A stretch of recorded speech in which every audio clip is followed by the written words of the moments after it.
UAP, unidentified anomalous phenomenon.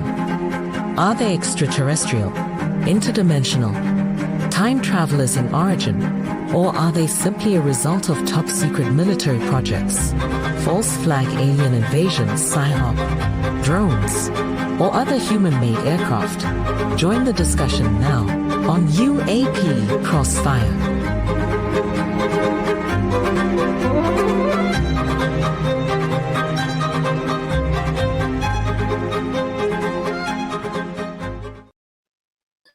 Well, ladies and gentlemen, good evening. It's a distinct pleasure to be here and to have all of you join us. Now that we're deep in the holiday season, everybody here at KGRAdb, and especially my loyal friends and hosts right here at UAP Crossfire, wish you and yours the most fantastic holiday season. Now, tonight, we're going to be hitting a number of topics. Begin with, let me introduce my fellow co-host. On my, let's see, what is that? I guess that's my left, is Mr. Chris DePerno, who is, of course, the state director for the Mutual UFO Network in the state of New York. And on my, oh, that's the wrong one. On my right, did I get that right, Deuce? Is that right? Is it? Yeah, I guess so. Is Commander Cobra, retired military pilot, and he's been in all kinds of things. And incidentally, because of his current, he's deployed with some defense-related issues. He's only going to be able to be here the first hour. So I'm just letting you all know ahead of time. And the Padre, Dan Carlson, tried desperately to be with us, but yesterday he underwent a medical procedure, thought he'd be health capable to be able to make it tonight, but unfortunately not. So if we have to, we can always drag Skywatcher into the picture because he's sitting back there in the dark. Very good idea. Yeah, just grab a hold of Skywatcher and yank him out here. Yeah, but we haven't yelled at him in a long time. We have a heck of a lot of things going on. There he is, Skywatcher. We've had a lot of things happening here and around the country. Tonight, our guest is Captain Robert Salas. Evidently, Bob has not joined us yet, but the top item with Captain Salas, retired, is UFOs and nuclear installation incursions. But we'll be going there whenever Bob joins us. The big story right now, and I am sure that Chris, Commander Cobra, what's that other guy's name? Oh, Skywatcher. Yeah, that guy. We all have ideas about what might be going on. It's been going on since the latter part of November. Apparently, incursions, not only in New Jersey, but in a number of American military installations here in this country, have had these so-called drones come in, hover around for hours. Now, I got to tell you, both myself, Chris DePerno, Commander Cobra, have all been deployed with the military during, combat operations, wartime. And for me to accept the fact that these things have been flying about willy-nilly, if it's true that the federal government, who claims they know nothing about this, if that's true, I just can't grok, okay? I can't grok why somebody hasn't sent some helicopters up and shot these things out of the sky. Let me go first to Chris and get your thoughts on this, Chris. Well, first of all, I just wanted everybody to know we just opened up the Buffalo season of tag. We play winter tag up here, and it is so exciting. I encourage you guys to come up and join in the festivities. I have some pictures I loaded, and let me get the first picture. This is winter tag up here in Buffalo. Matter of fact, we were playing this today, and so as you can see, it was tag with a truck and a snowplow. Okay, and you have to drive in order to play the game. You have to drive in this type of weather. So you could see right here, this is exactly how you have to drive. And boy, somebody won today because they forced a snowplow off the road. So we're playing winter tag up here. I spent, if I fall asleep during the show, I mean nothing harm of it. I've been out snowplowing and shoveling all day today with that crazy crap that's going on here in Buffalo, New York. Who told you to move there? Who told you? My wife. My wife. Okay. What do you want me to do? Go down there and beat the hell out of her now? By the way. That must be a bait. I'd like to see you beat the shit out of her. No, I'm scared to death of her, to be honest with you. So I think I just had to move up here and shut my mouth. By the way, this is the woman that took you on the cruise. Yeah, but the only reason she took me on the cruise is because she tried to throw me overboard. So, anyways, getting back to she couldn't do that, so she gave you COVID. Yeah, exactly. By the way, I don't mean to interrupt, but Robert Salas is backstage now waiting. But before I bring him on, it's an absolute pleasure to have him and his wife, second hour, Marilyn, on the show. But did you guys see the document that was provided by Mr. Salas? Yes. Now, that is interesting, his actual testimony at Arrow. It does not show some of the exhibits that were presented, but I'm sure it was fascinating and interesting, and I'm sure you guys will address this more with Bob. I did not see that, Bill. I'm going to share it on the screen quickly, but I'm not going to show the whole thing. Just to give you, it was in the email that he provided. Hopefully, this is the one, because I don't want to put the wrong thing on the screen. That would not be good. Yes, this one. So, memorandum for record. So, this interview of Mr. Robert Salas. It has the time. And it has all the little precursors here. And this is Mr. Salas offered the following for his formal testimony to Arrow, and it's all here. And thank you for Robert for sending that. But there you go, his actual testimony with Arrow. So without further ado, Don, you want to introduce our guest? Well, let me get to Commander Cobra first. Did you want me to answer that question first, Don? Dude, I'm going to go. Okay. Well, I just actually, as you were talking, I just got a text message that Homeland Security is saying most drone sightings are actually airplanes. Now, these airplanes, because they're showing red and white lights, they say that's not a drone anymore. The drones are the only ones that are not showing any lights, which we all know is garbage. We all know there's drones flying around there. We all know there's been all kinds of sightings of drones all over the United States. It took 2 or 3 weeks for the FAA to acknowledge that they knew there were airplanes up there? You see, here's the problem. We have the most sophisticated radar there is. I'm sure nobody's going to do that because we've talked about the radar systems, the satellite systems, and everything else that can read license plates and everything. And every time there's something critical, like these drones or whatever being shown at ships, they can't identify. That's just a plain lie. I mean, why not shoot one down?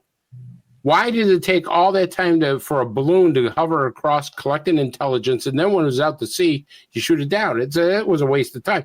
Take one of these drones, send up a Raptor F-22, hit it with a missile that doesn't explode, or do an EMP or whatever. Something that will take one of these, hit it with another drone.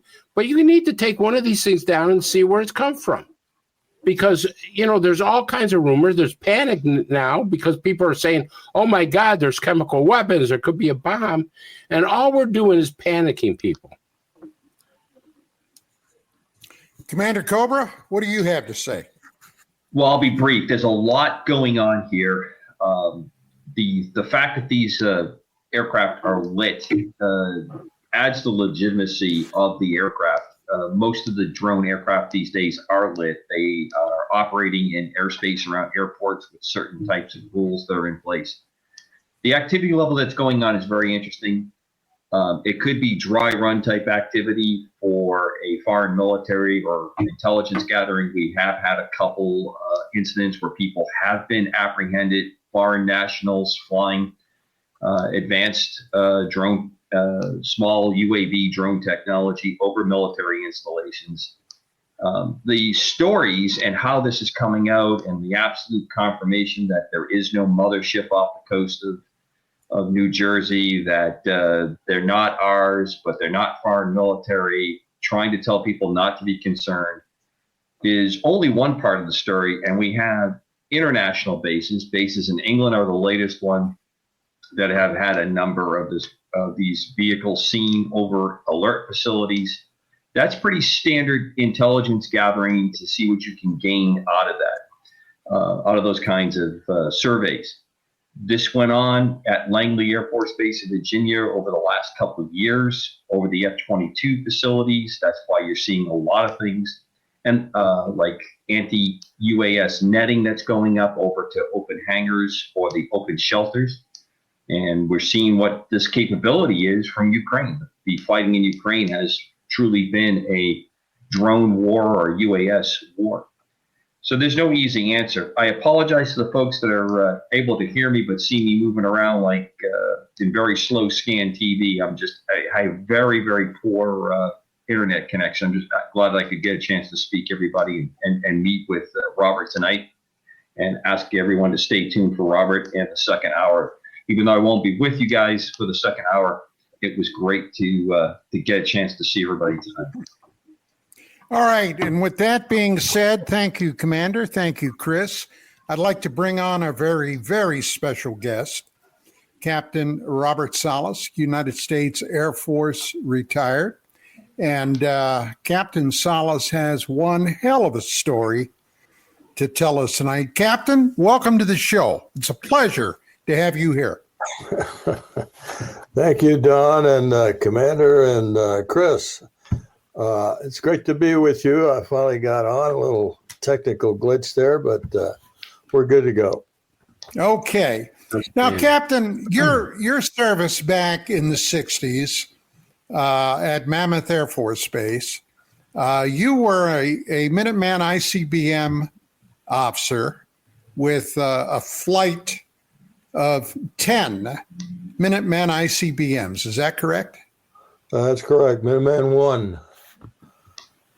And those missiles, one warhead, was capable of, had they, God forbid, ever been used, they had the capability of taking out multiple targets. Is that correct? At some point, we did have MIRVs, yes. I don't want to talk about what the capability of was when I was there specifically. What I can refer to you is that is the document I saw from the Bulletin of Atomic Scientists that showed the Minuteman I had at that time 80 kiloton weapon. So 80 kilotons is equivalent. Well, it was able to knock out an entire city, actually. The ones we used in Nagasaki and Hiroshima were 20 kilotons. Right. Okay. Now, is that right? Thank God. Let me back up. That's 800 kilotons that we had. And that sounds about right. Yeah. Yeah. 800. So that was America's first line of defense in the event hostilities were to break out. We were still operating at that point under the MAD policy, weren't we? Mutually assured destruction. We're still under that policy. In fact, the Department of Defense puts out what's called the Nuclear Posture Review about every year or two, and in every one of them recently, it states that nuclear deterrence is the very basis of our national security. And nuclear deterrence, and in their terms, simply means we have more than the stockpile of nuclear weapons than any other perceived enemy. Well, before I get too far into your story, I have a question that has been everywhere the last year or two. With the war in Ukraine, Vladimir Putin has been banging and waving his nuclear saber everywhere. I'm curious, you were in that world for a very long time. What is your take on him? Do you think he would be lunatic enough to launch a tactical weapon? Much less, my God, a strategic, but a tactical weapon. Do you think he would do that? Well, let's say a sane person would not do that, but it's difficult to predict what someone might do under extreme pressure, such as Ukraine making such inroads into Russia. And of course, they're holding Russian territory right now. And so if Putin is desperate to the point where he doesn't know what else to do, I can see a scenario where he might just try to use a so-called small tactical nuke. By small, on the order of those weapons we used in Hiroshima and Nagasaki. And I don't think anybody would consider that small nuke, but that's what the tactical nukes are capable of doing right now. Yeah. Okay. Now, this is a story that shockingly, very few people are aware of many of the facts surrounding what happened to you at your facility and your flight of birds. Everybody that has an interest in this topic has heard about nuclear incursions. It happened there. It happened in the mid-'70s. It happened at RAF Woolbridge in the UK, other places. The former Soviets have come forward with stories of also interference with their nuclear weapons. Lay the groundwork for us on the night in question and what developed. Now, for example, your base was not on heightened alert or anything at that point, were they? Not at that point. In March of 1967, let me go back a little bit before my incident. On March 16th, 1967, there was an incident at Echo Flight, which was a flight just like the one I controlled, but it was about 35 miles to the northwest of where I was. And the UFOs hovered over two of the launch facilities. That's where the missiles are located. I don't know if you want to put up that image of a launch facility that I sent. At any rate, no, that's the Malmstrom field. Yeah, that's a launch control center. And I was located 60 feet underground, as you can see from that cutaway. No, that's not it. That's the commander's. That's the commander's console. I think I sent you an image of the launch facility where the missiles. The missiles were located about a mile or two away. They're in silos. Yeah. Right. That's where the missiles are actually housed in silos.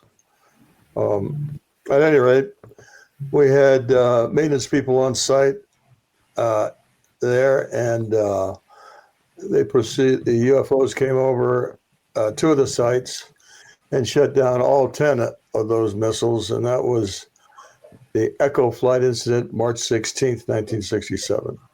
It was now, what was the Air Force's reaction to that? So the reaction, of course, was by a document we got. It was telex from SAC headquarters. We retrieved this later under the Freedom of Information Act, but they said this was of grave concern. This is the actual wording in that document, that telex. Said this was a matter of grave concern to this headquarters because they could not understand how this was able to happen.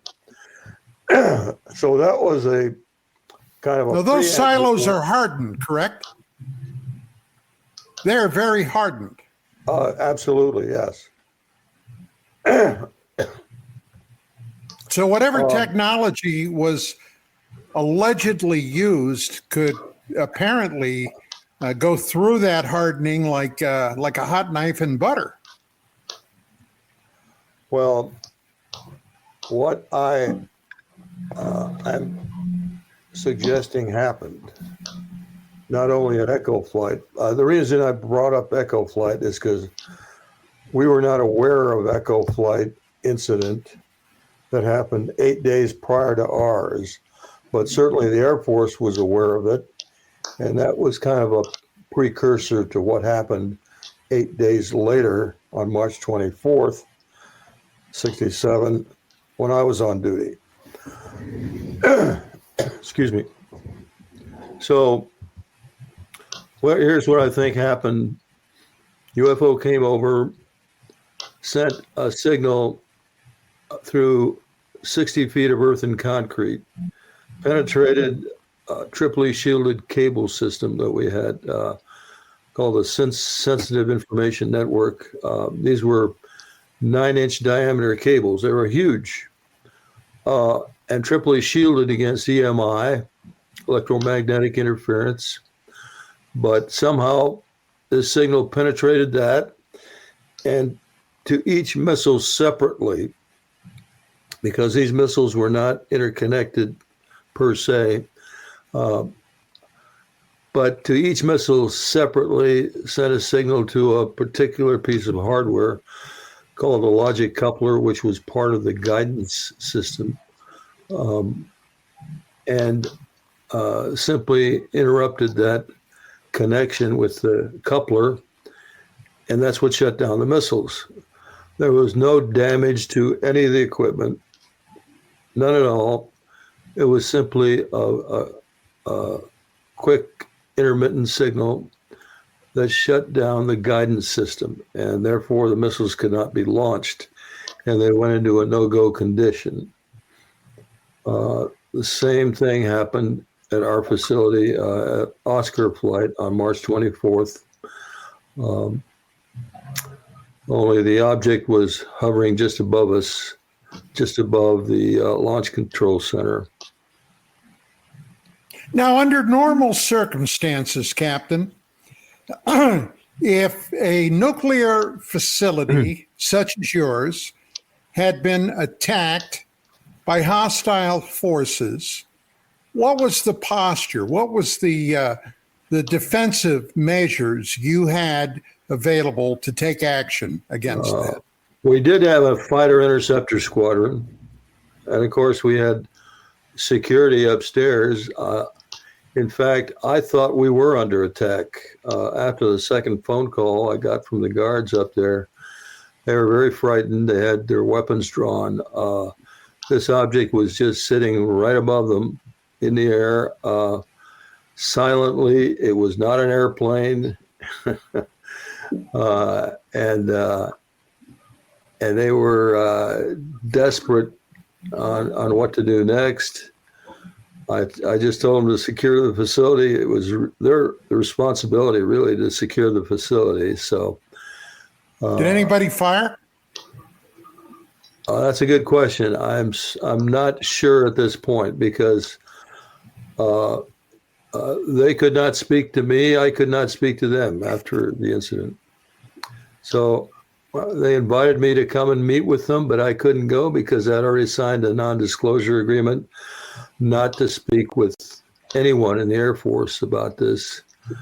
And so I never got any details as far as firing goes. I suspect that there was some fire up there. I know there have been incidents in other cases where weapons were fired at these objects with no effect. Now, what about something along the lines of a shoulder-fired surface-to-air missile? Were they available then? Well, we were not armed with those at these facilities. All they had were their rifles. So, not even anything like a Ma-Deuce 50 cal? Nothing like that available? Not up there, not at that time, no. Okay. Chris, would you like to start? Yeah, thank you for being here, Mr. Salas. Sure. For the listeners, I'd like to go a little bit about your background, if I could. Excuse me. You are a graduate from the U.S. Air Force Academy. Am I correct? Correct. Class of 64. That was just what I was going to ask you. What year did you graduate? And you served 7 years on active duty, and you worked as a weapons controller, right? Right. And you flew target drones. I didn't even know they had drones back in those days. They had drones? Yeah. It was a new system. What we did was we trained fighter interceptor squadrons, intercepting aircraft.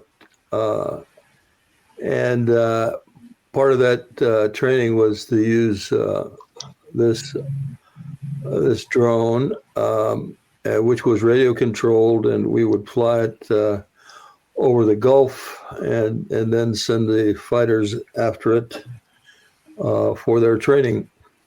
Wow, that's amazing. And so you commanded intercontinental ballistic missiles as a launch officer. You're the guy that had the hand on the key, right? Right.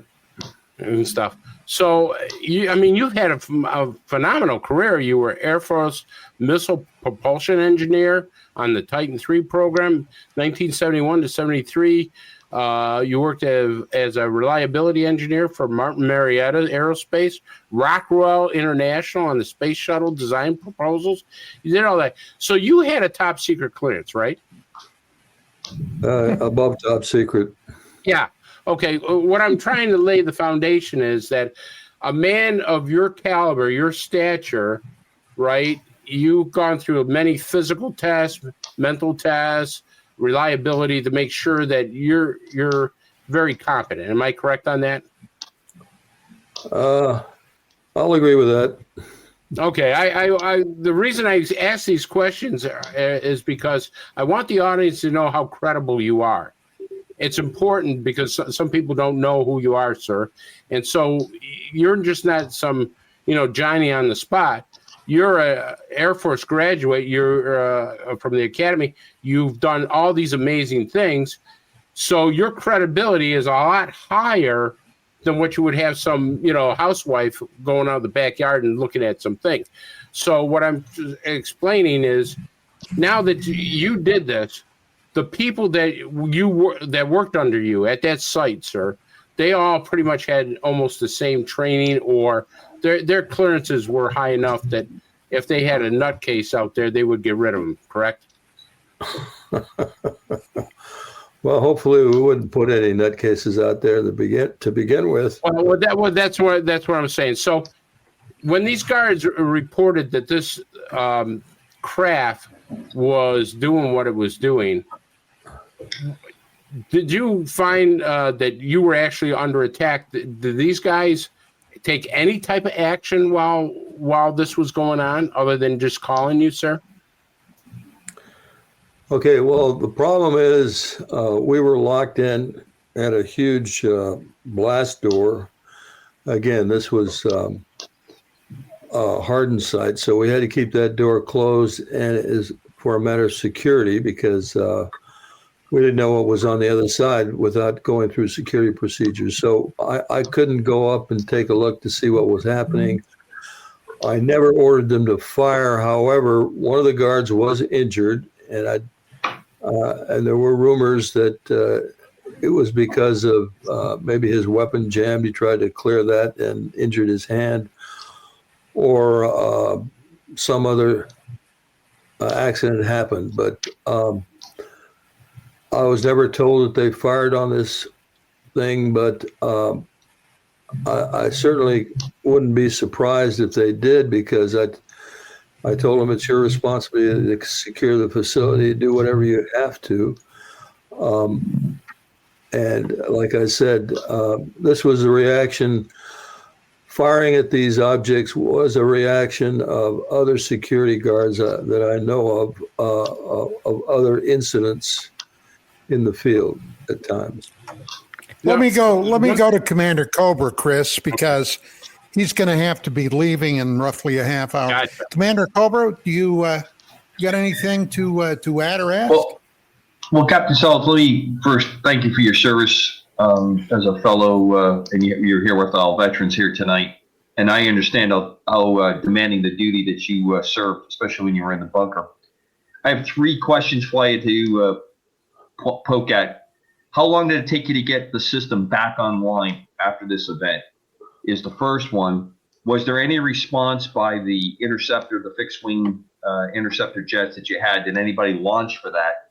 And then the last one, without going into any kind of gross detail, was this a negative impact on your career, or was it just something that was there, or was it even an enhancement? Did you feel like that happened? Because, the period you're talking about is folks did well and they did not well with these kinds of events happening in their careers. So if you could take a shot at that, I appreciate it. Okay, let's start with, could you repeat your first question?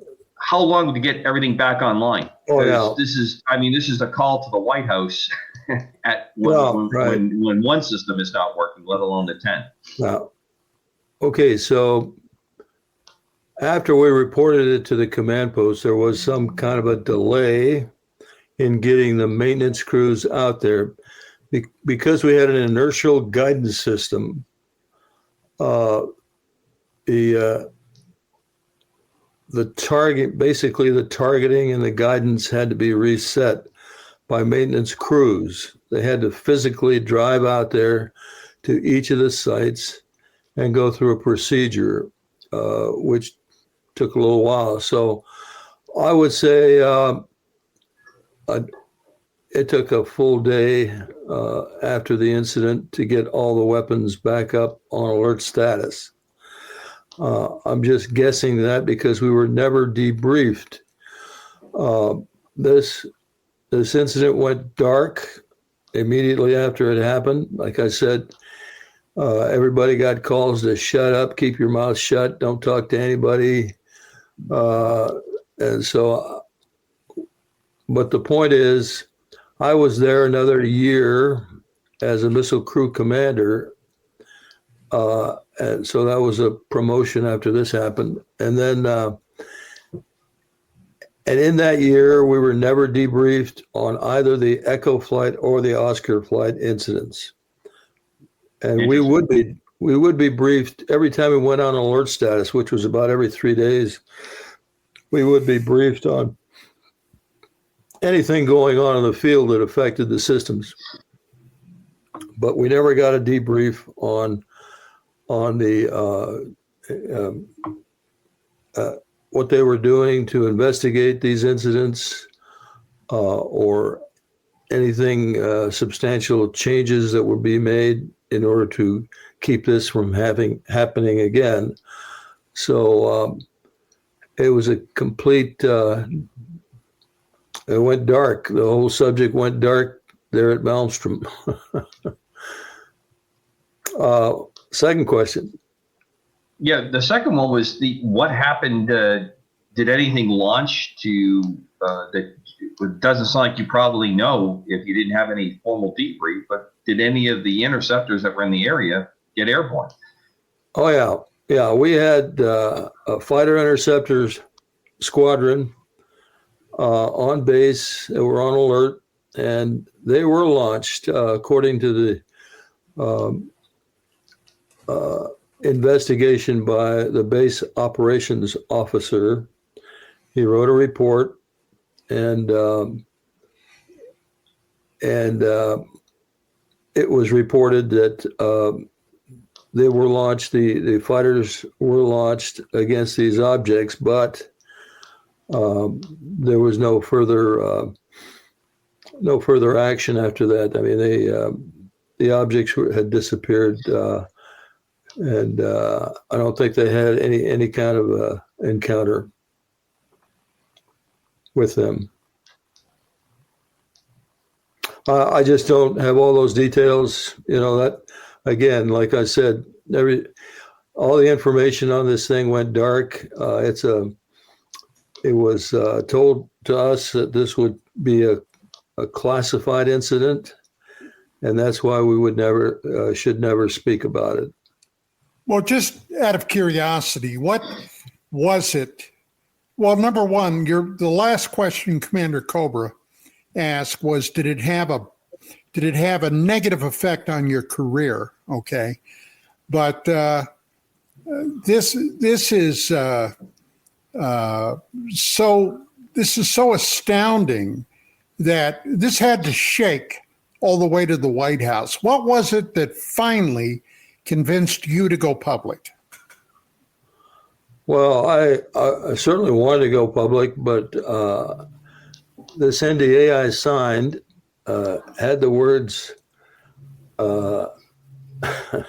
Leavenworth Prison in the document, that I would spend many years in Leavenworth Prison if I ever spoke about this.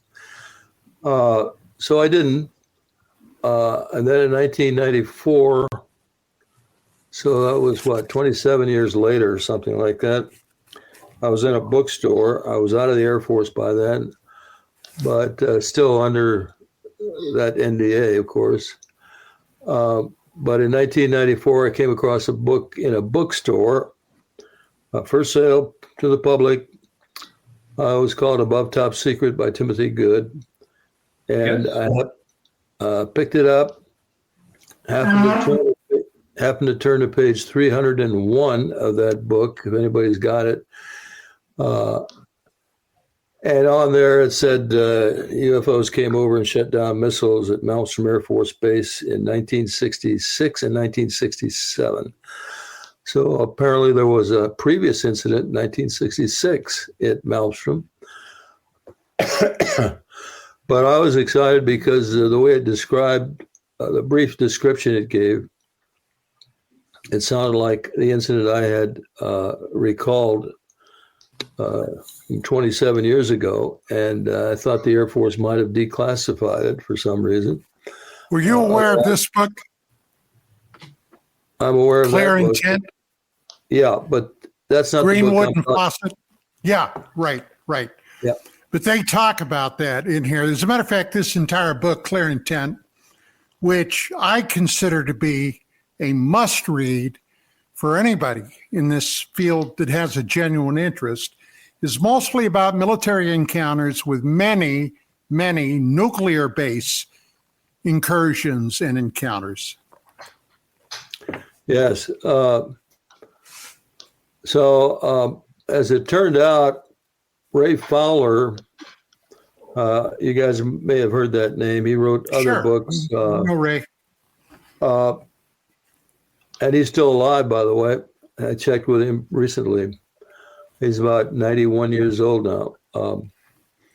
But he was notified by his crew that he had at Malmstrom. He was a manager on the electrical system for the Minuteman I. And so he had contractors working for him at Malmstrom. And they notified him that these incidents, the two incidents, Echo and Oscar, were in fact UFO incidents. In fact, one of the guys had seen the object. I don't know where he was at the time, but so Fowler notified the Condon investigators. Chief investigator was a man by the name of Roy Craig. He invited Craig to come out to where Fowler was and gave him a complete briefing, gave him names, phone numbers, locations, etc. And Craig said he would look into it. And in fact, Craig did go to Malmstrom in October of 1967 and spoke with the base operations officer, who was also designated the base UFO officer, believe it or not, because he worked with the Condon investigators on their investigation of UFOs over U.S. Air Force bases, which was ongoing at the time. It started in November of 66 and ended early in 1969. But this investigation was ongoing. And so I've got a tape recording of when Craig met with Colonel Lewis Chase, who was the base operations officer, who in his report of the March 24 incidents, there was another incident where, let's get a little confusing, but there was another incident on March 24th where a truck driver was driving through Belt, Montana, about 35 miles northwest of Great Falls. But the truck driver suddenly saw this bright light that was pacing him at the same speed, just above ground level. And he stopped his truck, saw the object land in a ravine, called the Highway Patrol. Highway Patrol came out and saw it. It was in the ravine. And then they called the Air Force. The Air Force came out, and that was Lieutenant Colonel Chase. Chase wrote a report to Condon and Air Force headquarters about that incident and all the other activity going on, he says, in the area with UFOs. So when they, that's why Craig went to speak with Chase. Chase denied that there was any activity around the missile sites, which was a lie, because he knew darn well there was activity there, because we reported it to the command post. The command post told the maintenance squadron to stand down, don't send your maintenance crews out there to bring the missiles back up until there's an all clear of UFO activity. And this was the testimony of Robert Jameson. Jameson is one of the his testimony is one of the documents we gave to Arrow. I gave you that full report of what I told Arrow, and in there I annotated with numbers the number of the document that I presented to them, and one of them was this testimony of Bob Jameson, who said that was UFO event that shut down all of Oscar missiles, all 10.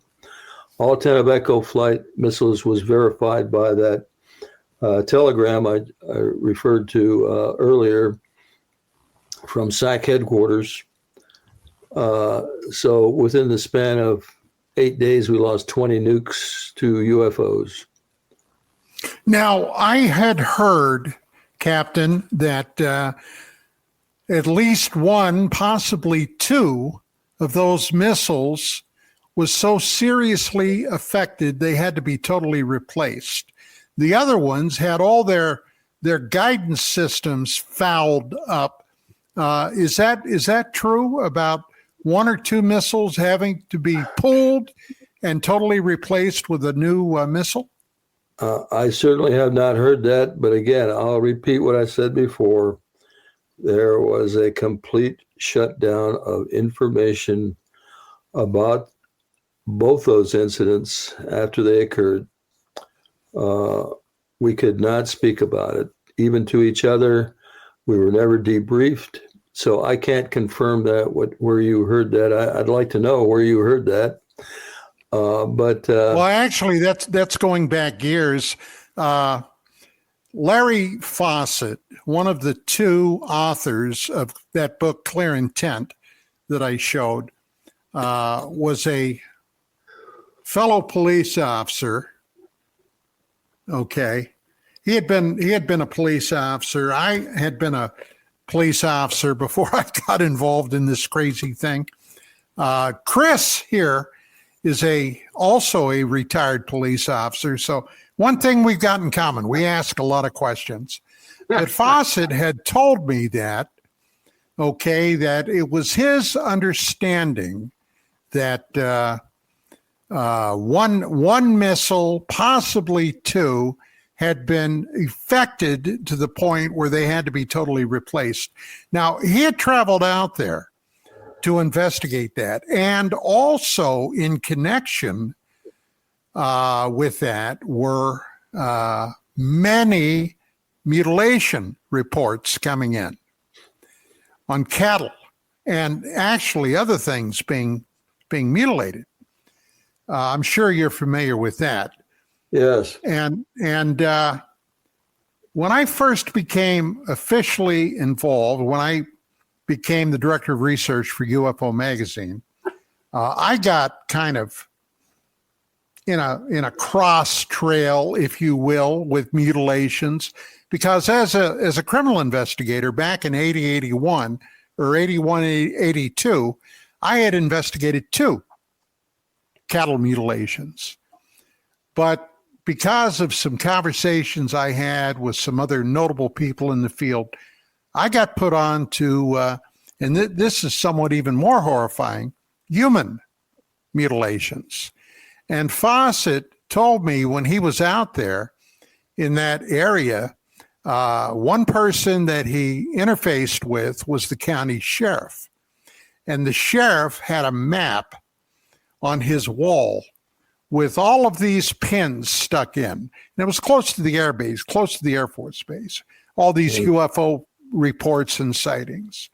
And Larry said there was one pin there that was an off-color. It was a red pin. And I asked the sheriff, he said, what is that? And he said, the sheriff kind of pulled him aside and he said, well, that's something we don't talk about. But it was a human being found out there mutilated. So take that for whatever it's worth. But let me just add what I know. I was contacted by, it could have been that, the wife of that sheriff that you're talking about, because there were two gentlemen. One was a deputy to the sheriff and the sheriff himself that I was in communication with, both verbally and in writing. And then at one point I went out to visit the wife of one of those two men. I just can't remember their names right now, but she was brought in to do well, what they did is they put some of the witnesses through lie detector tests, and these were Air Force airmen about what they saw with regard to these cattle mutilations, and they did see objects or UFOs in the area about the time of these cattle mutilations. And by the way, they were under contract with the U.S. Department of Agriculture to do these investigations. After they started, the U.S. Department of Agriculture got a contract with them, the sheriffs, to investigate these incidents. But at any rate, she would be part of this effort to check the stories with lie detector tests, and she was to sketch anything that they had seen. If you want to get really strange into this, some of these witnesses had seen creatures that looked like Bigfoot. Really? In other words, they were big, hairy creatures standing upright, walking upright, in and around these areas where these cattle mutilations had occurred. And she drew a sketch for me. She would take their information and draw a sketch of what they saw. So it's a very mysterious thing. So, and of course, I had heard about the human mutilations, not in the U.S., but in other countries. I think it was Brazil, from another author of guy that wrote a book on this, these human mutilations. So I certainly don't discount the veracity of that. Chris? You said something absolutely fascinating, sir. You talked about the intermediate electrical pulses, which affected a component in the guidance systems called a logic coupler. How did they determine that it was an intermediate electrical pulse that did that, sir? I mean, that's fascinating because, that. Go ahead. Yeah, so Boeing was the prime contractor on the Minuteman system. And so they had an investigative team looking into the Echo flight shutdown, the first one that went down March 16th. And all the readouts we were getting, both in the Echo and the Oscar flight shutdowns, were guidance and control system failures. So they honed in on that initially, and Boeing was doing bench tests on various parts of the guidance system.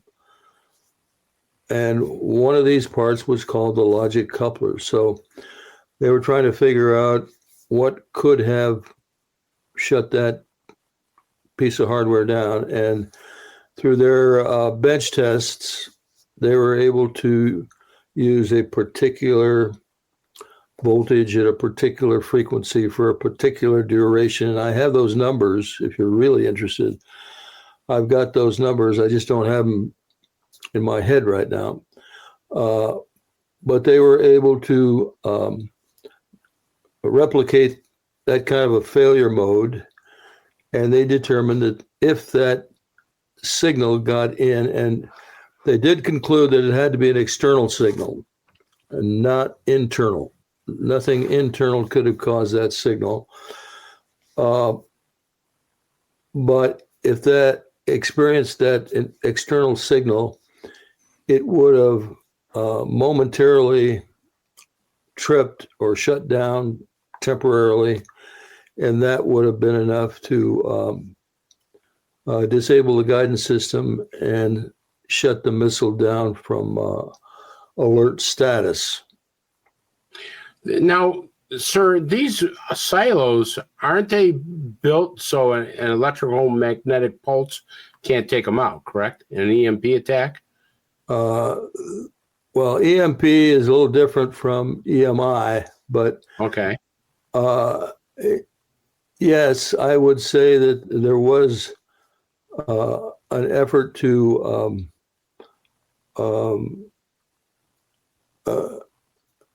keep the missiles safe from EMP. And that was some hardware that was built in. I don't know those details. And there were improvements in the EMP protection system later on. I know that. It's fascinating, sir, that they actually discovered what was causing the missiles to shut down with this intermediate electrical pulse. You know, that, I mean, you guys must have did some fabulous work.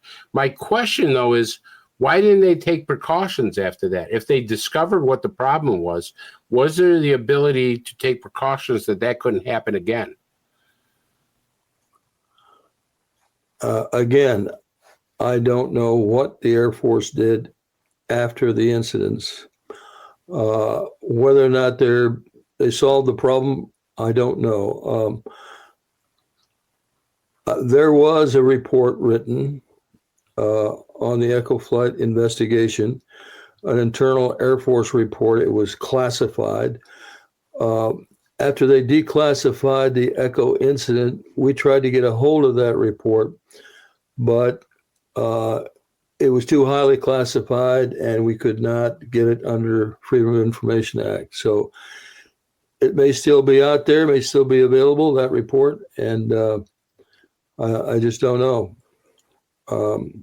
But again, this wasn't a definitive statement of cause for the missile shutdowns. Okay, gentlemen, we are at the top of the hour. We're going to have to pick this up on the second hour. Ladies and gentlemen, this is UAP Crossfire. Tonight, our very special guest, Captain Robert Salas, and we'll be back with a whole lot more on the flip side.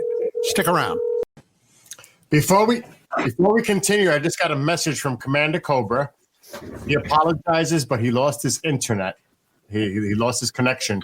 And he also wants to thank the superfans, Dennis and Karen, Matt and David. And for anybody who wants to reach out to him, just write him Commander Cobra, KGRAdb @gmail.com. And it's great to see Marilyn joining. I've got your website ready to go in the photos. So without any further ado, Don, it's all yours.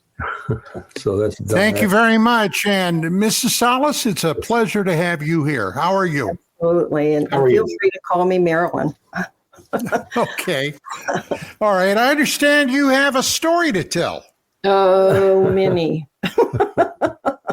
I have kept quiet, except for sharing with my husband and family a lot of the things that have gone on over a period of decades, really. Yeah. But did you have any questions you wanted to start off with, or do you just want me to start talking? No, ma'am. I just like to hear.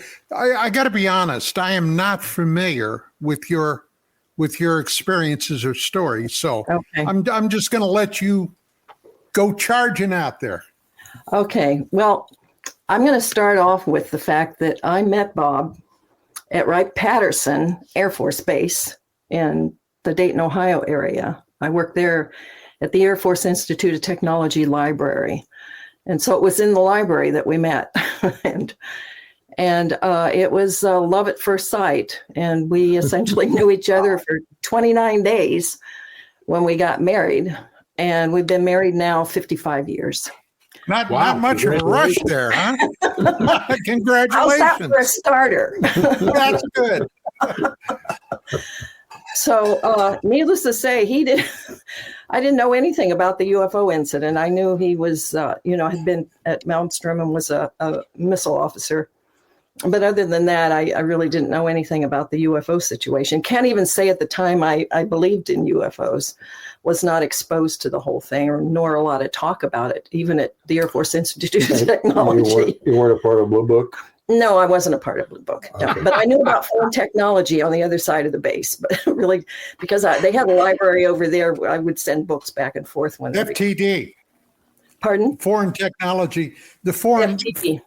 Yeah, foreign technology division. Yes. Yeah.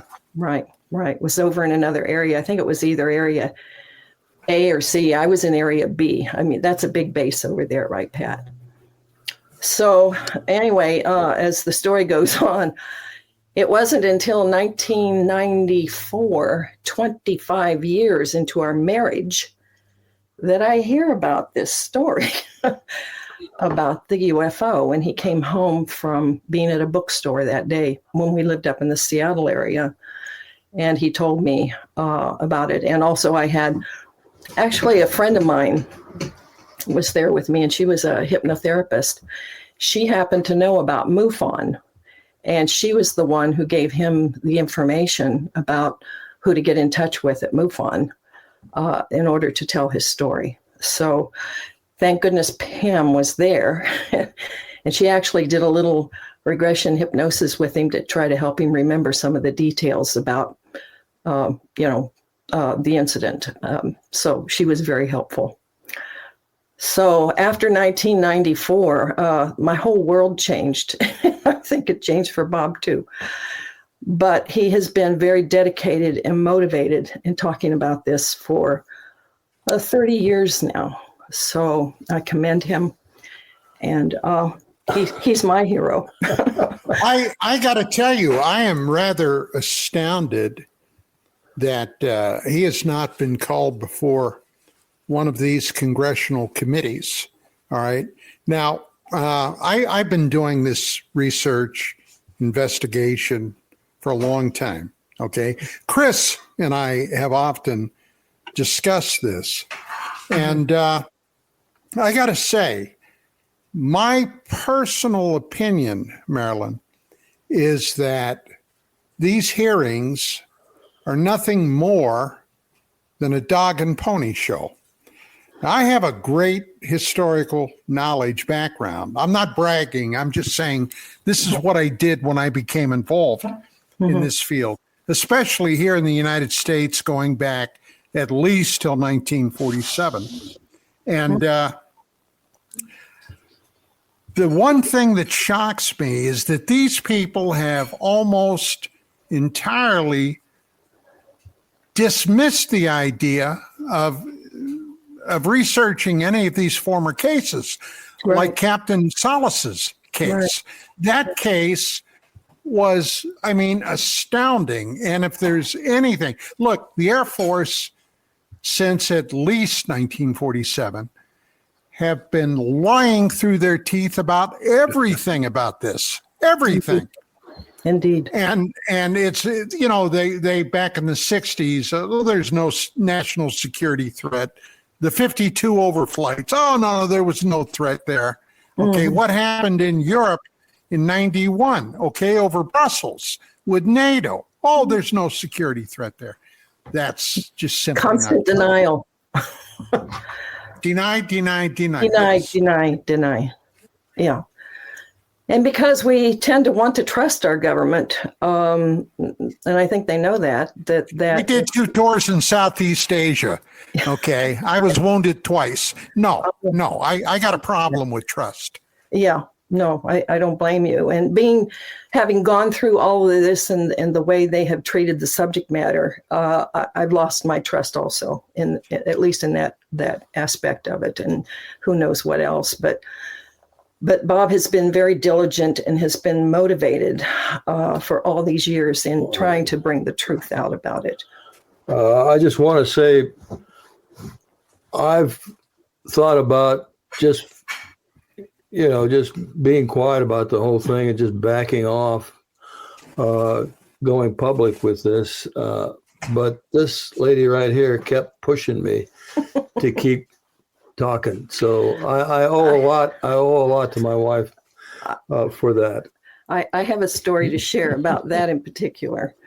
Linda Moulton Howe, I know you must know that name and maybe know her personally, but she interviewed Bob after he traveled, after he came home and told me.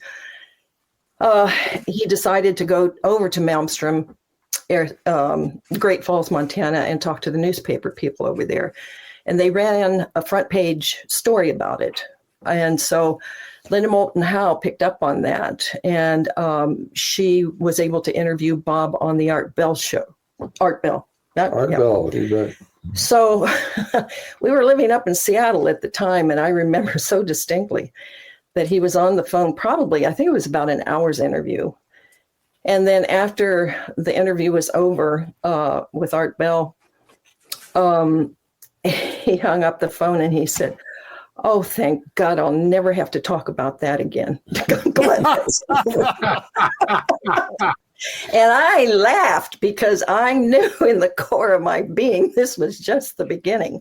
Chris, And you got anything you want to interject? There's a message. I'd like to ask the captain a question, and just one thing here that I think is fascinating.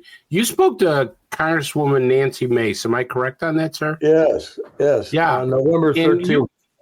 You gave a message. You said that the extraterrestrials were trying to give you a message, and you said to her the message was a 3-word message, WTF. I think we all know what that means. Yes. I don't know why I just blurted that out, but to me that just is very descriptive of why I think what the message was from our space brothers. What are we doing having these nuclear weapons there could literally destroy every living thing on Earth and ruin us for God knows how long if we had a nuclear war. So WTF seemed to fit the bill at the moment. It made its way around the globe. Well, the other thing is that not only have they turned off missiles, they've turned them on, which seems to be a more serious message that they're trying to send, that they can turn them on as well as turn them off. I think they're trying to demonstrate that they knew exactly how our systems worked. Not just us here in the U.S., but the Russian missiles also. Somehow they have the ability to, understand deeply our missile technology, especially, and I think they wanted to demonstrate that. They demonstrated that again to another witness who, unfortunately, does not want to go public. But it was demonstrated to him. He was working on bringing one of the Echo flight birds back up on alert, and object came over, and while he was trying to go through his checklist to bring the missile back up on alert, and the object was just above him. As he got to a certain point on the checklist, they would shut it down. He kept trying that over and over, and as he got to that same point on the checklist, it would shut down again. So they knew exactly what he was doing in detail, and they were demonstrating to him, and that was his conclusion too, that they knew precisely, exactly to the, to the point where they knew exactly where he was on his checklist and would shut it down. So I'm amazed at their technical knowledge. Well, Captain, have you heard from any other representatives in the Congress about additional future hearings and whether you or not would be invited to participate? Well, I asked specifically Nancy Mace during our one-on-one meeting if she would consider holding another hearing with military witnesses who were stationed at nuclear weapons sites and had a UFO incident. And she said she was very interested in doing just that. So I am very hopeful. We've got people working behind the scenes right now to try to organize another hearing with such witnesses as myself and others. I might mention the name David Schindele, who had another incident in Minuteman Air Force Base, 1966, So that was about 6 months before ours, in September of '66, where UFO came down and shut down all 10 of their missiles. So within the span of 6 months, we've had 30 missiles shut down by nuclear weapons. And if that's not an issue of national security that we ought to take seriously and investigate and talk about, I don't know what is. So I think it's well worth having another hearing and inform the American public of these incidents and facts. Well, Chris and I were burning up the telephone lines after the first hearings when witness David Grush was asked, had there been any human, well, in effect, casualties? Have anybody been injured? Has anybody been killed? You know, and I'm paraphrasing, but he said yes. Now, Chris was a homicide detective. I was a detective. And when I heard that, immediately all kinds of flags raised. Nobody in that hearing followed up on that. No. Does that make any sense? Oh, yes, absolutely. Makes sense. I don't know of any specific incidents. I can't say that where people were killed. However, people were driven to do strange things after what they saw. We were talking about cattle mutilations earlier. I know of one witness who claims to have seen cattle on fire, actually, in a field near one of the missile sites. There's all kinds of incidents out there that could be discussed if our people in Congress would make the effort to bring those people in and talk to them. And I hope they do. I hope they will someday. That's one of the issues that we've talked about, that with the people who already have come forward, very few have had their own specific personal incidents. They're more like people who collect information and are turning around and sharing it with the Congress. So I think they need people like Bob and the others who worked on those military bases and experienced firsthand what happened. I think Now, that the obvious next question would be, have you, since you have gone public, or anyone else that you're aware of that had these experiences, have you been warned off? Have you been visited by, men in black suits telling you that you shouldn't talk out of school, anything like that? No. In fact, I wondered about that, of course, because technically I am in violation of my NDA. I was until given, let's say, I was given freedom to speak about my incident by Arrow in writing. So they even mentioned, even if I had signed an NDA, that it was no longer applicable as far as they were concerned, and allowed me to give my complete account to Arrow, which I did on February 15th, 2023. I think I sent you the entire testimony that I gave. And not to me. I haven't seen it. Oh, you haven't seen it? Bill has it. No, I haven't. It included 20 documents, supporting documents, which includes affidavits and other documents we received under the Freedom of Information Act that support my story and that of the Echo Flight incident. So, Captain, I'm sorry, I didn't want to interrupt you, but I have to ask this question. Do you feel at any point that there was a disinformation campaign against you? You talk about this. See, I think if they went at you overtly, it gave you so much credibility. If they publicly came out and said certain things, that would have giving you credibility on what your story is. Because, I mean, obviously, this is a fascinating story. I mean, it's way you tell it, it's so credible. And if they tried to challenge it openly, they would be destroyed. I mean, most people would say, "My God, this guy's, this really happened." But covertly, I was wondering if you ever were attacked. Well, yes. Or even your wife. People have come out to try to discredit my story.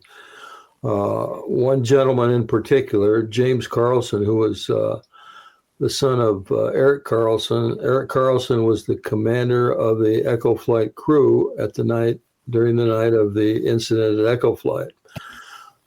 And he made a lot of claims that were incorrect, and he discounted my story and came after me actively, tried to discredit me publicly, and I countered that the best I could. So, and the best was he like another Richard Doty?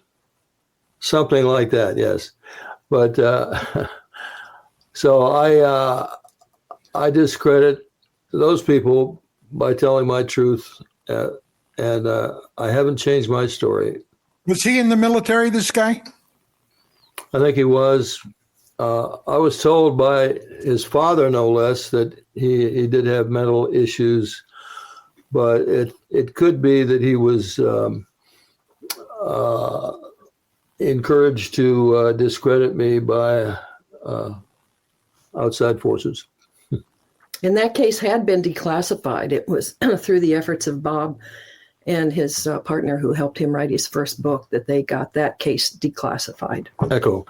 Yeah. Mm-hmm. Yeah.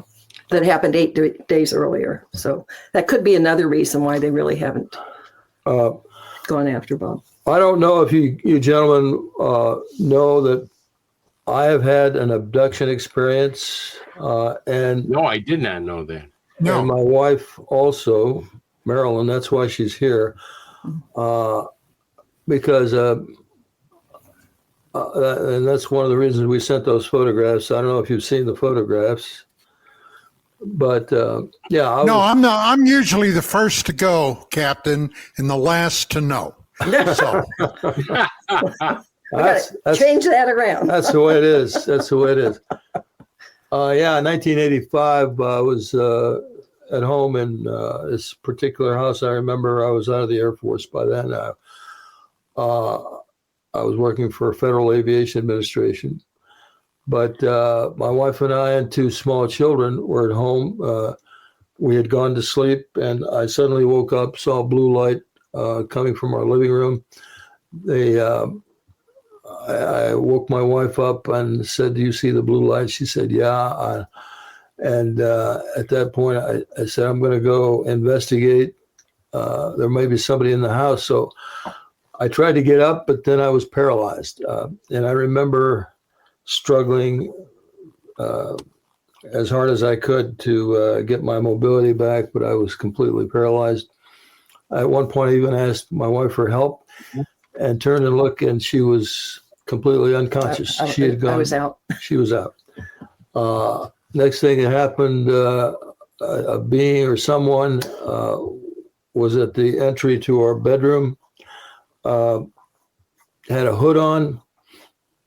I couldn't see its face. After that, some small beings were in the room. I thought they were children.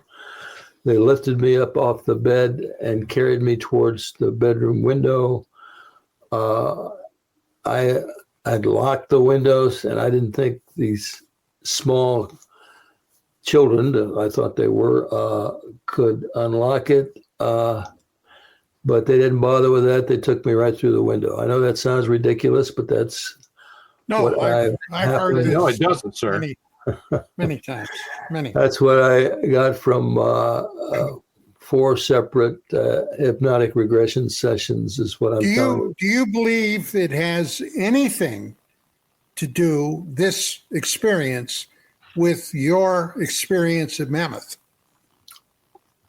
I can't make a direct connection, but I think that's possible. I think they had targeted me because they knew I was one of the people that had experienced their visits before. So anyway, they took me up aboard a craft. I was shown a needle, a very long needle. They placed it right in front of my eyes and said that we're going to insert this in maybe the worst area you can think of, my groin area, and it wouldn't hurt, they said, telepathically. And when they started, it hurt like hell. And again, the pain was very extreme. They're a bunch of liars, aren't they? Well, they didn't quite understand human pain, I don't think. But I objected to the pain, and then the pain immediately dissipated, went away. After that, I was taken to another area, sat down for a while. I was escorted by these two gray beings, and then taken to a separate cubicle. Another individual in there turned me around, poked two fingers down my spine, and that was that. They took me back along a curved corridor and bright white light, and I was back in my bed in my house. The next morning, neither my wife nor I remembered any of that. We didn't talk about it for 23 years. And then it was 2008. 2008 in Ireland. Why don't you tell them? Okay. Well, my version of the story of that night, I don't know really if there were two occasions where things like that happened, but I do remember in that house, and for some reason, I can't tell you why, I opened up my eyes. And of course, we were both in bed. And I saw this incredible bluish gray light just filled the entire hallway that led to the living room area. We had our bedroom in the back of the house. And like the typical ostrich, I stuck my head in the sand and turned over, covered my head, and quickly forgot about it. So I don't know if that was a separate occasion or, if it was one and the same, and I simply don't remember. But we were in Ireland. Bobby was invited to speak at Carrick-on-Shannon in 2008. And while we were there, there was a woman giving a presentation about her ET experience and talking about a blue light. And he looked at me and he said, "Do you remember a blue light, seeing a blue light?" And I immediately said, "Yes." And I remembered exactly when it was and where it was. And so that's what opened the door to us really starting to talk about it. And Bob had some regression therapy after that to try to help him remember more. But it took that long. And this is a common theme that you hear from people, that when they're taken like that, that somehow they kind of wipe the memory until maybe you're ready to deal with it or talk about it. I don't know. Now, ma'am, during your experience, your abduction, you had some minor physical injuries, or there was marks on your body. I have those photos. I'd like to show them one by one, and then you go ahead and explain, and I'll let Don ask you a bunch of those detective questions. Okay. This was a separate occasion. That was in 1985, the experience that we had down in Manhattan Beach. We live in Ojai now, and so the photographs are taken from our living here in Ojai over a period of years. But that in particular was marks. There's another one that I believe preceded that had a, Let me see. Is a bunch this one, of ma'am? looking. Well, that was the triangular. Yeah. Okay. That was part of the end. This one here, ma'am? Yes. That was the original one. And so They look like almost like claw marks. Yes. Marilyn. But there was no blood. They didn't itch. It wasn't an infection. But Did they go away? Well, that's the odd part of the story. Besides those marks, those claw marks down my left arm like that, I had a bunch of circular wound looking like puncture type things that formed a circle. There were 2 or 3 of them. And then this claw mark thing was above that area. There's another picture I think that you might have in there that shows, not that one. That was another occasion. You didn't send that one? They Okay. don't have that other Okay. one. How about anyway, this one, ma'am? yeah, that one is the one that was later on. And the original event happened in May of 2022. And then it would fade away. And then I wouldn't see it for a while. And then all of a sudden, I take my blood pressure because I'm a heart patient. Mm-hmm. And so one day when I was doing my blood pressure, I removed the cuff and these marks popped up again. So that's happened on occasion, at least 2 or 3 times that has happened, that those marks pop up again. And as the latest. Do you recall how you received them? I do not. I just woke up with them. But and I had. You want to tell them about the other? Yeah, there are a couple of other abduction experiences that we had. I know. Before we get into that, can I ask you about this mark right here? Mm-hmm. Go ahead. Yeah, that was part of the occasion on the wrist that happened in 2014. And we had a man come to the house to help us investigate or research. We felt like we had been contacted, and he had something called a black light that, he would go into rooms and all the lights would be shut off in the room. And using the black light, he would see indications of fluorescent prints on the wall.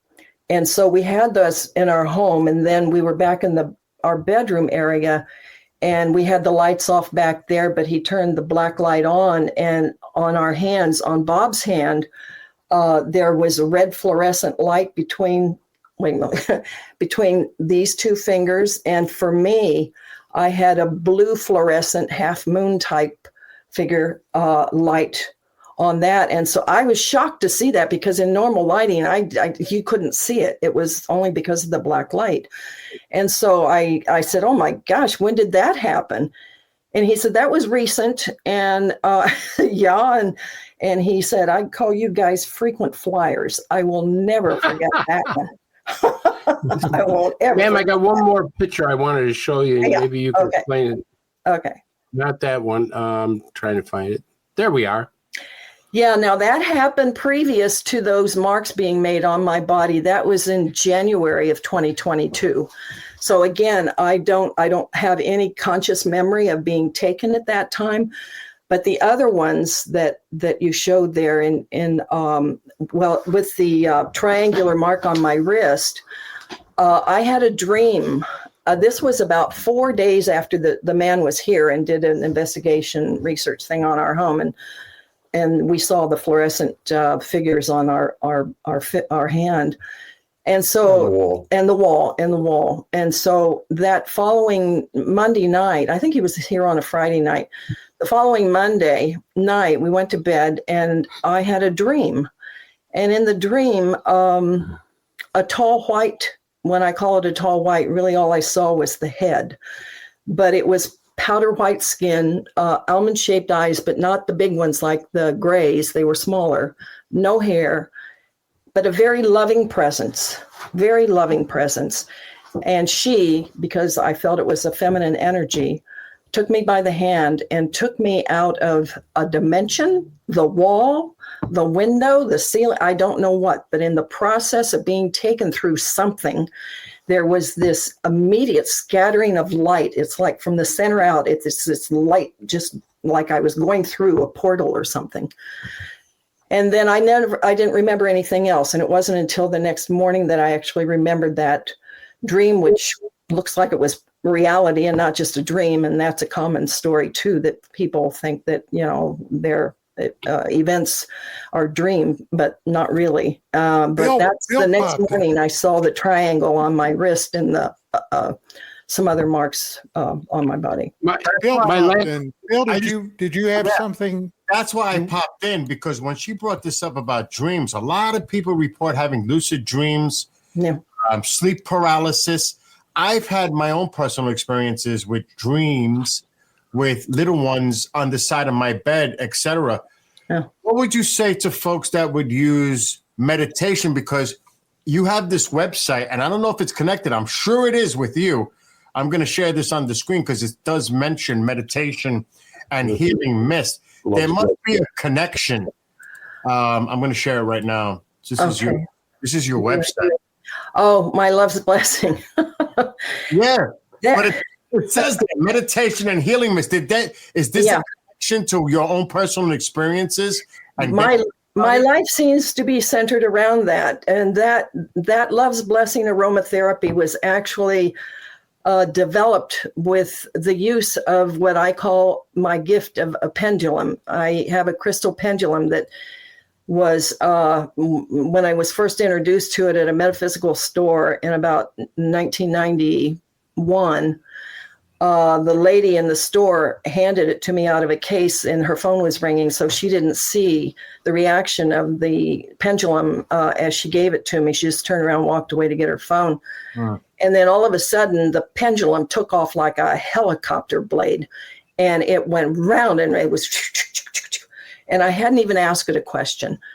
So I thought, oh, you're going home with me. So I bought the pendulum, took it home, and I was in the process of opening up to my spiritual self.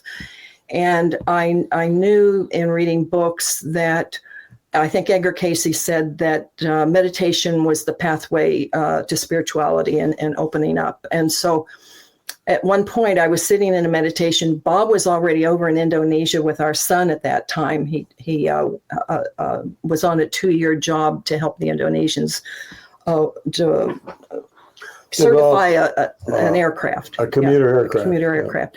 So he was gone, and I was there in the house by myself. Our daughter stayed behind, but she wasn't there that night when this happened.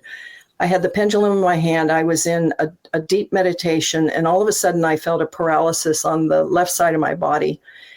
And what followed with the pendulum in my right hand is that after the paralysis started in, the pendulum, which was on a metal chain with a crystal at the end of it, stood out like it was welded together. The chain appeared to be welded, but it wasn't. And so I would lay it down, it would go into free fall, and then I'd pick it up again, and all of a sudden it would stick out again like that. That went on through the night. I couldn't figure out what in the heck was going on. So apparently reacting to your body energy or something. Exactly. And I learned in later years that the Kundalini energy was opened up, and that was probably why I was feeling that paralysis, semi-paralysis on the left side of my body. Because I know now I'm an energy healer. I've been an energy healer for over 30 years. I know that energy moves from the left and out the right. So it made a lot of sense later years that having that pendulum in my hand when that energy was released made that chain stand out like it was welded together. So like a good ex-Catholic, I took it to the church the next morning and put it in holy water, and it never did it again. So most of my experiences are one-timer type things, that they rarely get repeated. But in a follow-up on the dream state that I had with the tall white, after I saw all those marks on my body, it was about 2 days after that I was rubbing the top of my head, and every hair hurt to move it on the top of my head. And there was a bump up there. So immediately I went to Bob. I didn't tell him what I felt. I said, would you just please touch the top of my head and tell me what you think? He said, sure. So he put his hand up there and he said, there's a bump up there. And I said, yeah, there's a bump up there, which gave me greater credibility that something, whatever I was taken through, resulted in this. And it took several days for that to settle down and not hurt to move my hair on the top of my head. Wow. Yeah. Ma'am, how many times do you think you've been abducted? Well, being a frequent flyer, I don't know exactly, but I think often enough, at least I think a couple times a year because of marks on my body that I can't explain. Yeah. You're saying a couple of times a year, every year? Just about. There's something that happens one way or another. I've got marks on my body or something incredible happens. The other thing I wanted to share was it was 2 years after that event in 2014, and we went to bed again that night. I hadn't gone to sleep yet, so this was not a sleep state thing. But Bob was already asleep, and I had my eyes closed and facing out towards we have French doors in our bedroom there. So I was facing that French door direction. And all of a sudden, I heard this loud horn sound in the room, and it made me pop my eyes open. And in front of me, about 2 to 3 feet away from me, between me and the bed and my dresser across from me and the French doors, this lighted symbol popped in. And it remained for a matter of seconds. It wasn't long, but long enough for me to fix in my mind what it looked like. And then it disappeared. And that was it. The sound sounded like the horn that somebody might have at like the intermission time at a basketball game when they do that big horn thing. It was unmistakable. It was meant to get my attention for sure. So any implants? I was going to say, with all the abductions you had, ma'am, do you think you've ever had an implant? Oh, yeah. There was before we remodeled the house, this was probably in 2005. We remodeled in 2006. And Bob had gone to teach that day. He taught mathematics at one of the local schools at the tennis academy here in Ojai. And so after he left the house, I was still in bed and awake. And I heard something that sounded like a cell phone almost. And it went da, da, da, da, da, da. And I thought it was somebody's cell phone, but we live in a single family home. So I thought, that doesn't. So I waited. It was less than a minute and it repeated itself, the same sequence of tones. Only this time I not only heard it, I felt the vibration of it in my head. And it happened one more time within a minute after that. So it happened 3 times in a row. Same da, da, da, da, da, da, and then never again. So implant, I can only guess that. Let me ask you, do you see this as a massive intrusion into your lives? Do you see this? There are really. There are some people that seem to welcome this. I might fit in that category. I'm not afraid of it. I know that. Even with those horrible looking marks on my arm, I don't know why they're doing it, what they're up to, what they need from my body to figure out what's going on with me. But I have no fear around them. Absolutely none. No. That's it. Well, it seems like in some way. Now, hey, look, I'll be the first to tell you. I have a tendency to be very suspicious. All right. That's just part of myself, my being. You're a detective. Yeah. Right. So, yeah. But this is something where through apparently no fault of yours, okay, these things are popping into your life, doing these things. I don't know about you, Marilyn. I would be extremely resentful about that.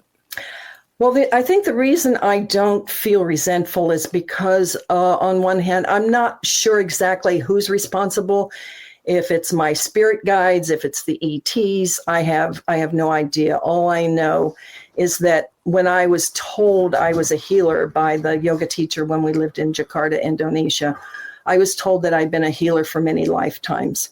And it felt right, and I put it into practice immediately. And you ought to mention how it was you're able to develop your healing mist. Yes, I told you about the pendulum. Yes. And so when I was doing energy healing sessions out of our home, and it was turned into a healing room with a massage table there, and I would see clients here. And then all of a sudden one day, because I used a lot of crystals and stones in my work, and as well as, intentions and using thoughtful color to, bring into somebody's body, as well as love love is the healer, and I will always stand by that. I know that for sure. But in the process of doing that, it was like this tap on my shoulder from my spirit guides, whoever they are, or ET, don't know, that they wanted me to create a spray, and I thought an aromatherapy spray. And so I thought, I had some essential oils here, but I really didn't use them on clients. And so the message was, my understanding is to get a list of essential oils, and they would help me. So what they did is I had the list of essential oils, and I used the pendulum, and it would go down the list, and it would circle the essential oil that they wanted to have in that blend. And then it would tick off how many drops would go into that blend. I've been making this blend now for since 2009. And I sell it in stores, I'm online, and there's nothing but good reviews about it. I don't take credit for it. I feel I was a conduit to bring that through and to make it available for those who think that they need to have it. I got to show you something, okay? Yeah. This is something I'm not into crystals. I couldn't tell you the first thing about crystals, except they're pretty. Many of them are very pretty. Bob uses I found this in my backyard. Oh, really? Wow. Yes.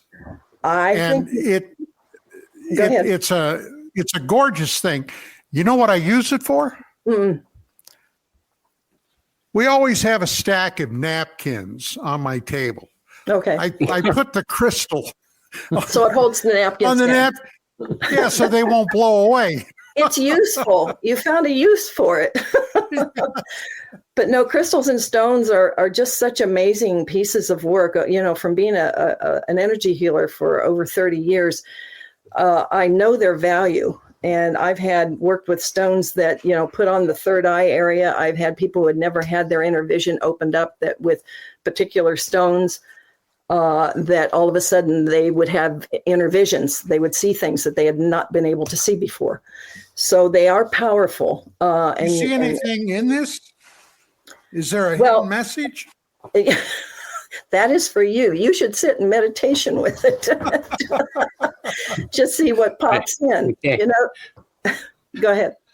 Well, I was going to ask you, ma'am, why do you think they gave you this knowledge?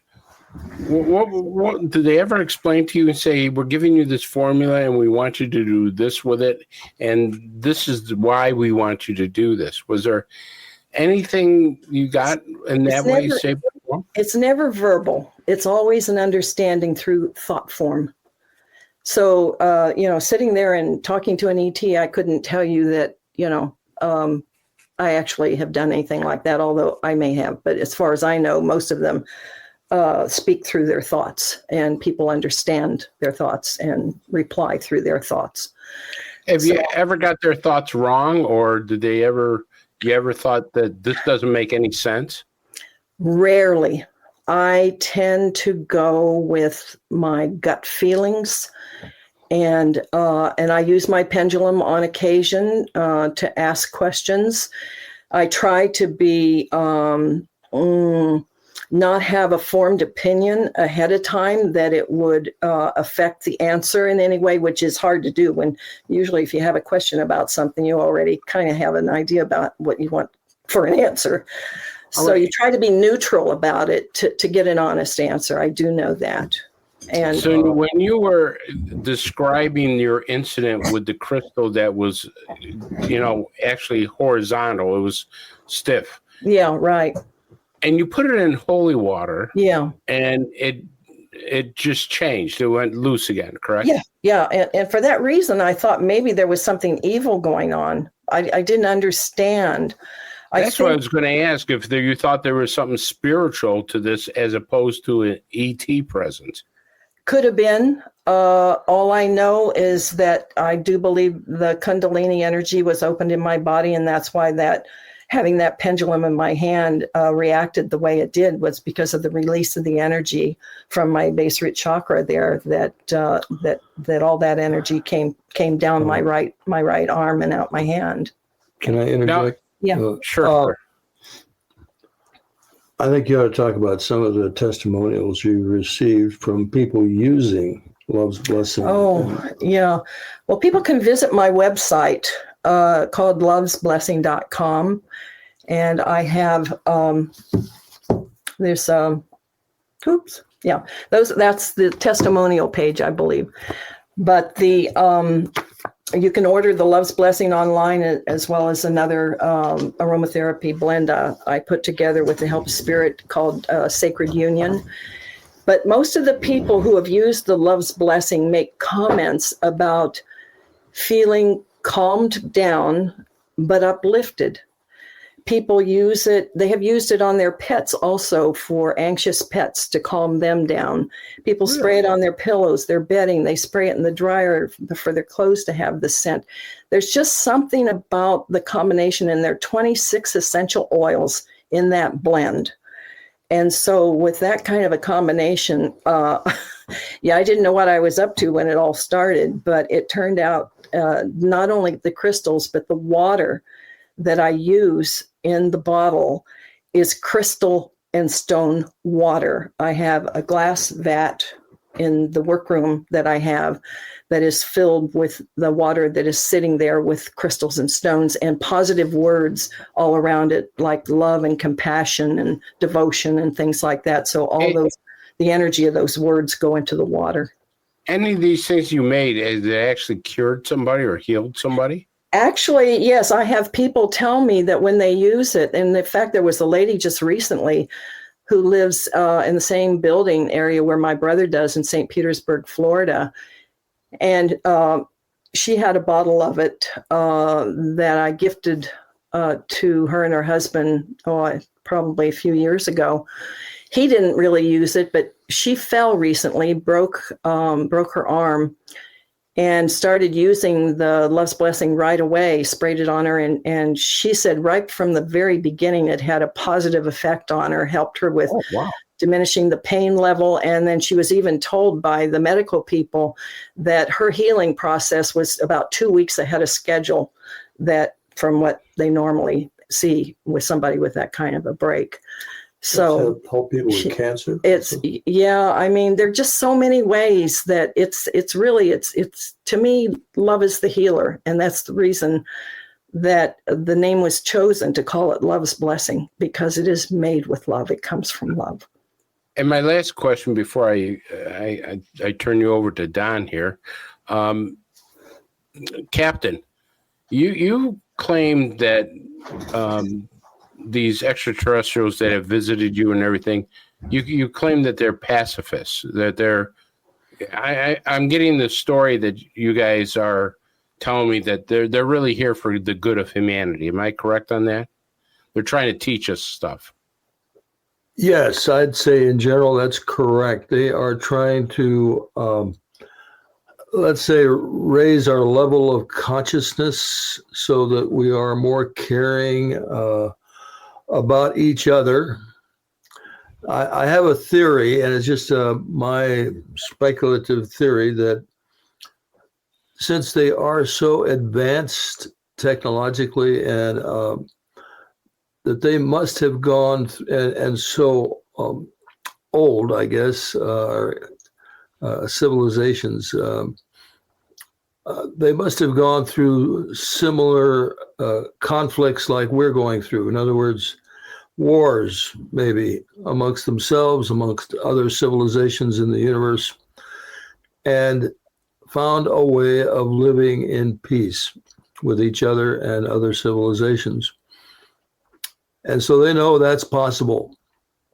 And I think they're part of why they're coming to visit us is to help us with that process of coming to the point where we live in peace. Because if we continue on our current path of fighting wars amongst each other, eventually we'll probably destroy each other.